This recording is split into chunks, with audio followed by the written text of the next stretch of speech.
بسم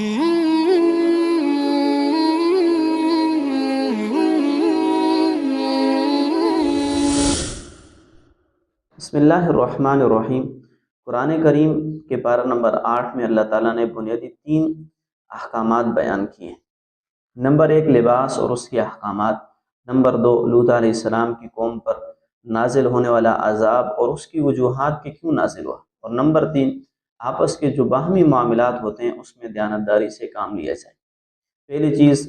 لباس اور اس کے احکامات کو اللہ تعالیٰ نے سورہ اعراف کی آیت نمبر 26 میں ارشاد فرمایا کہ یا بنی آدم قد انزلنا علیکم لباسا یواری سوآتکم وریشا، کہ ہم نے تم پر ایسا لباس اتارا کہ جس کی 2 طرح کی خاصیات ہیں۔ ایک تو یہ کہ وہ تمہارے بدن کے پوشیدہ اعضاء کو چھپاتا ہے کہ جن کا چھپانا ضروری یعنی پردے کا کام دیتا ہے، اور دوسرا جو ہے وہ تمہارے لیے زینت ہے، یعنی لباس ایک ایسی چیز ہے کہ اس کے پہننے سے انسان جو ہے وہ خوبصورت نظر آتا ہے۔ تو یہاں آیت سے ہمیں 2 باتیں معلوم ہوئی، لباس ایسا ہو کہ جو انسانی بدن کے ستر کو اور اس کے اعضاء کے ڈیل ڈال کو چھپا لے، اور دوسرا لباس انسان کے بدن کی خوبصورتی ہے، لہٰذا ایسا لباس پہننا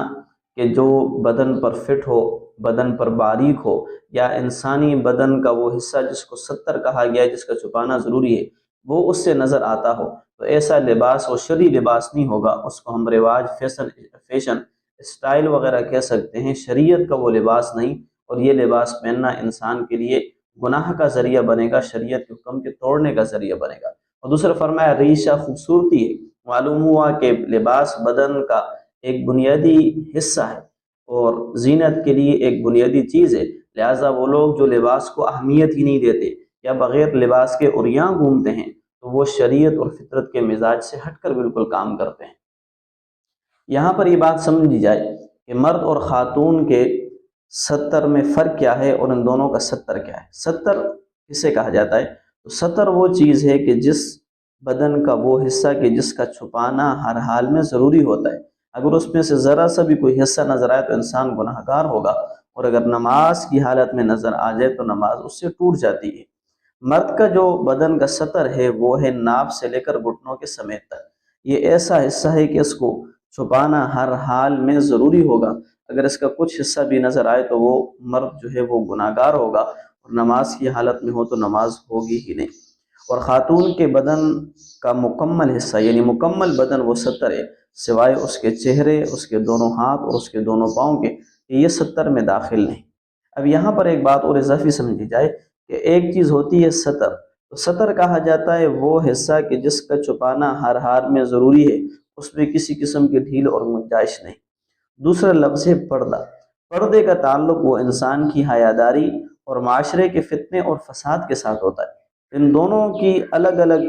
حیثیت اور الگ الگ مقام اور مرتبہ ہے، ان دونوں کو آپس میں ستر اور پردے کو خلط ملط نہ کیا جائے۔ تو ستر کا تعلق جو ہے وہ حیاداری اور معاشرے کے فتنے اور فساد سے۔ یہاں پر یہ بات کہ خاتون کہتی ہے کہ ستر جو ہے وہی چیز ہے کہ جس میں انسان کے بدن کے ہاتھ بھی داخل نہیں، چہرہ بھی داخل نہیں، پاؤں بھی داخل نہیں، تو لہٰذا شریعت نے اس کو ستر بیان نہیں کیا۔ ہمیں علماء موجودہ حالات میں چہرہ چھپانے کا حکم کیوں دیتے؟ اگر ہم قرآن کریم کی طرف جائیں اور حدیث مبارکہ کی طرف جائیں تو حضرت عمر فاروق رضی اللہ تعالیٰ عنہ کے دل میں یہی بات آئی تھی کہ جس پہ قرآن کریم نے جو ہے تو پردے کا حکم دیا، اور اہل ایمان خواتین کو حکم دیا کہ مجبوری کے وقت جب باہر نکلو تو یدنین علیہن من جلابیبہن، فرمائے بڑی بڑی چادریں اپنے اوپر اوڑھ لیا کرو۔ بڑی چادر اوڑھنے کا مطلب یہی کہ نہ اس میں انسان کا، نہ خاتون کا چہرہ نظر آئے، نہ اس میں بدن کی ڈھیل ڈال پتہ چلے کہ وہ خاتون لڑکپن کی عمر میں ہے، جوانی کی عمر میں ہے، بڑھاپے کی عمر میں۔ اب اس پردے کا تعلق حیاداری کے ساتھ تھا کہ حضرت عمر رضی اللہ تعالیٰ عنہ کی غیرت نے اس بات کو برداشت نہ کیا کہ ازواج مطہرات جیسی مبارک ہستیاں ہوں اور ان کے چہروں کو غیر افراد جو ہیں وہ دیکھیں۔ اللہ نے اس غیرت اور حمیت کو دیکھتے ہوئے فوراً پردے کا حکم اتارا۔ تو اللہ تعالیٰ خود حیادار ہے، اس کو حیا آتی ہے، غیرتی ذات ہے، اس کو غیرت آتی ہے، تو بندوں کو بھی اللہ نے حیا اور غیرت کا حکم دیا، لہٰذا خاتون پر لازم ہے کہ وہ اپنے چہرے کو ڈھانپ کر رکھے۔ جہاں ہاتھ اور پاؤں سے فتنہ پھیلنے کا ڈر اور خدشہ ہو وہاں پر ہاتھ اور پاؤں پر بھی سیاہ قسم کی جرابیں اور دستانے جو ہیں گلبس وغیرہ استعمال کیے جائیں۔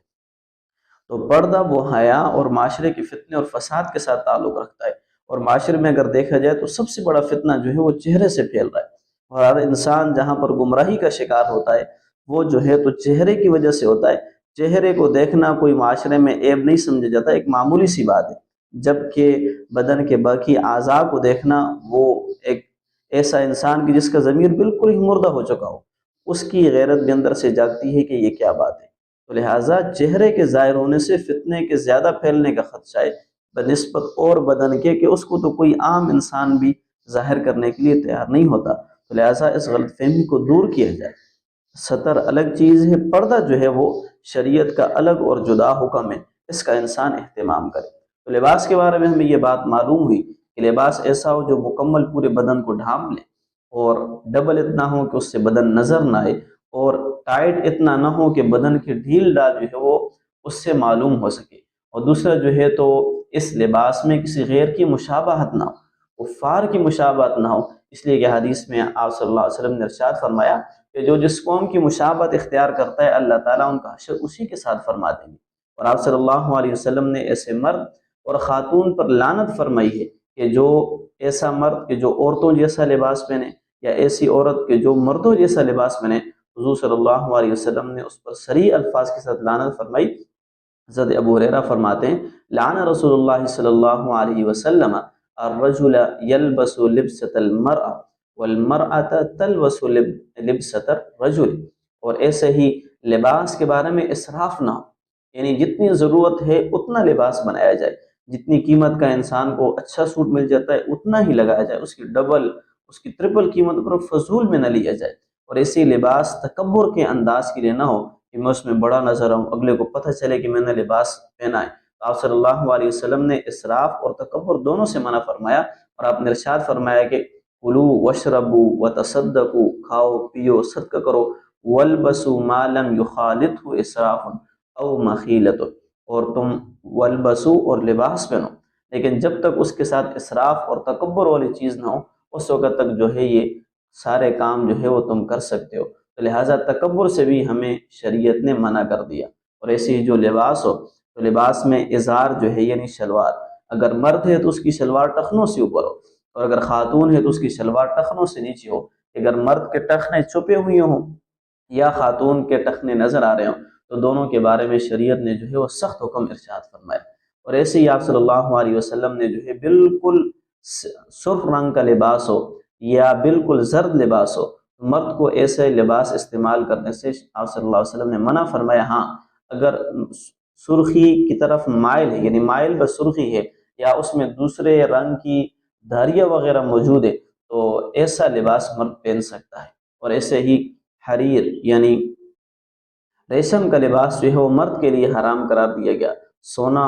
جو ہے وہ مرد پر حرام قرار دیا گیا، البتہ عورت ریشم کا لباس بھی پہن سکتی ہے اور سونا بھی استعمال کر سکتی ہے۔ تو لہٰذا انسان لباس کے بارے میں احتیاط کرے، اس میں غیر کی مشابہت نہ ہو، وہ غرور اور تکبر کے لیے نہ ہو، وہ اسراف کی صورت میں نہ ہو، اس میں کسی جاندار کی تصویریں وغیرہ نہ ہو، وہ اتنا باریک نہ ہو کہ جس سے بدن نظر آتا ہو، وہ اتنا ٹائٹ نہ ہو کہ جس سے بدن کی ڈھیل ڈال معلوم ہوتی ہو، اور وہ اتنا چھوٹا نہ ہو کہ مرد اور عورت کا سطر جو ہے مکمل طور پر اس میں ڈھانپا نہ جا سکتا ہو، یعنی وہ نظر آتا ہو۔ دوسرا حکم قوم لوط کے بارے میں اللہ عزت نے ارشاد فرمایا کہ وَلُوطًا، آیت نمبر 80 سے 82 تک، وَلُوطًا إِذْ قَالَ لِقَوْمِهِ أَتَأْتُونَ الْفَاحِشَةَ مَا سَبَقَكُم بِهَا مِنْ أَحَدٍ مِّنَ الْعَالَمِينَ، کہ حضرت لوط علیہ السلام نے اپنی قوم سے کہا کہ تم ایک ایسی برائی کی طرف آئے ہو کہ جو تم سے پہلے کسی نے نہیں کی۔ تو معلوم ہے کہ لوط علیہ السلام کی قوم کا جو برا عمل تھا یہ ایجاد کرنے والے یہی قوم تھی، اس سے پہلے جو تھا وہ کوئی بھی ایسے عمل کرنے والی نہیں تھی۔ لوط علیہ السلام جس علاقے میں تھے وہ اردن تھا، اور وہاں کی بستیاں جو تھی وہ سدوم نامی تھی، اور ہر ایک بستی میں تقریباً 1,00,000 افراد آباد تھے۔ لیکن اس برائی کی وجہ سے لوط علیہ السلام نے ان کو بڑی دعوت دی اس برے کام سے روکنے کی، لیکن انہوں نے لوط علیہ السلام کی بات کو نہ مانا اور ان کے ساتھ ہنسی مذاق کی، انہیں شہر سے نکالنے کی دھمکیاں دی۔ ایک تو اللہ کے وجود کو مانتے نہیں تھے، شرک کرتے تھے، اور دوسرا اس برائی میں مبتلا تھے کہ جس کو انسانی نہ فطرت مانتی ہے، نہ معاشرہ مانتا ہے، نہ شریعت اس کی اجازت دیتی ہے، کہ تو اس لیے وہ جب اس بیماری میں مبتلا ہوئی تو اللہ تعالیٰ نے پھر ان پر عذاب جو ہے وہ اسی طرح اتارا، اور آپ صلی اللہ علیہ وسلم نے ایسے مرد اور ایسی خاتون پر کہ جو قوم لوط والا کام کرتا ہے، تو آپ صلی اللہ علیہ وسلم نے 3 دفعہ لعنت فرمائی۔ آپ نے فرمایا لعن اللہ من عمل عمل قوم لوط، لعن اللہ من عمل عمل قوم لوط ثلاثا او کما قال علیہ الصلوۃ والسلام۔ تو لہٰذا یہ ایک ایسا عمل ہے کہ اگر اس کے بعد بھی مرد اور خاتون اس برائی میں مبتلا ہوں کہ مرد مرد کی طرف مائل ہو، خاتون خاتون کی طرف مائل ہو، تو یہ ایک ایسا عمل ہے کہ جس کے ذریعے سے انسان آپ صلی اللہ علیہ وسلم کی بدعا اور لعنت کا جو ہے وہ حقدار ہو جاتا ہے۔ اسی لیے انسان کے بدن کے جو پوشیدہ اعضاء ہیں، شرمگاہ وغیرہ، غیر کا اس جگہ کو چھونا، خواہ شہوت کے ساتھ ہو بغیر شہوت کے ہو، ایسی چیزیں ہیں کہ جس کو شریعت نے سختی سے منع فرمایا۔ امریکہ اور یورپ کی سرزمینیں اس وقت مکمل اس چیز پر محنت کر رہی ہیں کہ مرد کا مرد سے تعلق ہو، خاتون کا خاتون سے تعلق ہو۔ یہ ایک ایسی چیزیں ہیں جہاں ان کے معاشرے میں اس پر مستقل قوانین وغیرہ بن رہے ہیں، لیکن یہ ایسے فسادات ہیں کہ جس کو انسانی فطرت بھی نہیں مانتی، معاشرہ بھی قبول نہیں کرتا، شریعت بھی قبول نہیں کرتی۔ یہ لعنت اور اللہ کی رحمت سے دوری والے اعمال ہیں۔ انسان ان سے انتہائی درجہ بچ کے رہے۔ ان پر جو عذابات اتارے گئے، اللہ تعالیٰ نے ان کی زمین کو اٹھا کر آسمان تک جبرائیل علیہ السلام لے کر گئے اور الٹا کر کے پٹخ کر زمین پر مار دیے۔ وہاں کا پانی آج بھی سیاہ ہے، اس کے اطراف میں بھی کوئی درخت وغیرہ نہیں اگ سکتا، اس پانی میں تو کوئی جاندار ہے ہی نہیں، اور اللہ نے آسمان سے جو ہے ان پر پتھر برسائے۔ اللہ نے اتنی شدید ناراضگی کا اظہار کیا، اتنا سخت عذاب دیا۔ لہٰذا انسان اس سے بہت ہی اجتناب کرے، اور یورپ اور امریکہ کے نعروں میں کسی قسم کے نہ کی آزادی ہے، اپنی یعنی زندگی کو انجوائے کرنے کے طریقے ہیں، یہ ساری لعنت کے طریقے اور ذرائع اور سبب ہیں۔ اللہ تعالیٰ تمام انسانوں کی اس چیز سے حفاظت فرمائے۔ تیسرا حکم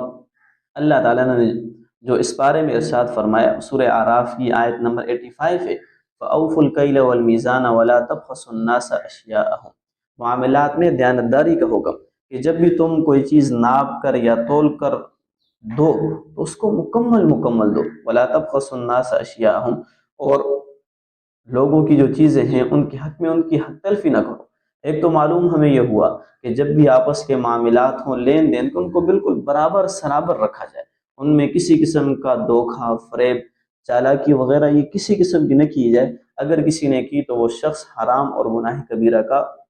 مرتکب ہوگا۔ اور دوسرا فرمایا کہ تم لوگوں کے ساتھ ان کی چیزوں میں خیانت نہ کرو، حق تلفی نہ کرو۔ مطلب یہ کہ اگر 2 نمبر چیز ہو تو اس کو اوریجنل کہہ کر نہ بیچو، اور اگر کوئی چیز ایکسپائر ہو گئی ہے، اس کی مدت استعمال ختم ہو چکی ہے، اس کو تاریخ کو تبدیل کر کر کسی کے حق میں اس کو بغیر علم ملائے اس پر نہ بیچو، کیونکہ اس سے اس کی جان جانے کا خطرہ وہ بھی اس میں موجود ہے۔ تو لہذا شریعت نے ایسے معاملات سے منع کر دی۔ ہم ان معاملات میں بڑی کمی کوتاہی کرتے ہیں کہ 2 نمبر چیز ہوگی اس کو اوریجنل کہہ کر، سستی چیز ہوگی اس کو مہنگی کہہ کر، ایک ایکسپائر چیز ہوگی ہم اس کو بھی بیچنے کے لیے جو ہے وہ تیار ہو جاتے ہیں۔ تو لہٰذا آپ صلی اللہ علیہ وسلم نے اس طرح کے معاملات سے سختی سے منع فرمایا۔ حضرت عبداللہ بن عمر رضی اللہ تعالیٰ عنہ آپ صلی اللہ علیہ وسلم کی ایک حدیث نقل کرتے ہوئے فرماتے ہیں کہ حضور صلی اللہ علیہ وسلم نے ارشاد فرمایا کہ جو قوم ناپ تول میں کمی کرتی ہے اس پر اللہ تعالیٰ قحط سالی، سخت محنت، حکمرانوں کا ظلم و ستم مسلط کر دیتے ہیں۔ یعنی قحط ہوگی، مال کی فراوانی کے باوجود بھی اس مال سے انسان کی ضرورتیں پوری نہیں ہو سکتی،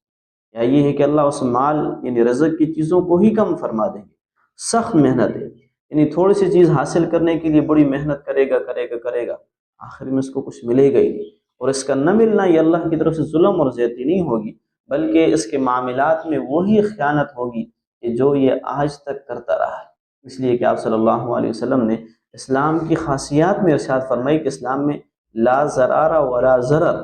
اسلام میں نہ کوئی ضرار ہے، ضرر کہا جاتا ہے کہ نہ انسان خود کو تکلیف میں ڈالے، ولا ضرار، اور ضرار کہا جاتا ہے نہ کسی دوسرے کو تکلیف میں ڈالا جائے۔ اور آپ صلی اللہ علیہ وسلم نے ارشاد فرمایا من ضار ضارہ اللہ، جو شخص اگر کسی کو نقصان پہنچائے گا تو اللہ تعالیٰ اس کو نقصان پہنچائیں گے۔ ومن شاق شاق اللہ علیہ، اور جو کسی کو مشقت میں ڈالے گا تو اللہ تعالیٰ اس کے کاموں کو مشکل فرما دیں گے۔ تو لہٰذا کسی کا نقصان سوچنا، کسی کا برا سوچنا، وہ اس کے ساتھ ظلم اور زیادتی نہیں ہے، بلکہ اپنے آپ کے ساتھ ظلم اور زیادتی کرنا ہے۔ اور کسی شخص کو مشقت میں ڈالنا، تکلیف اور پریشانی میں ڈالنا، اس شخص کو ڈالنا نہیں ہے، بلکہ اپنے آپ کو جو ہے مشقت اور تکلیف میں ڈالنا ہے۔ اللہ تعالی ہمیں ان احکامات پر عمل کرنے کی توفیق عطا فرمائے۔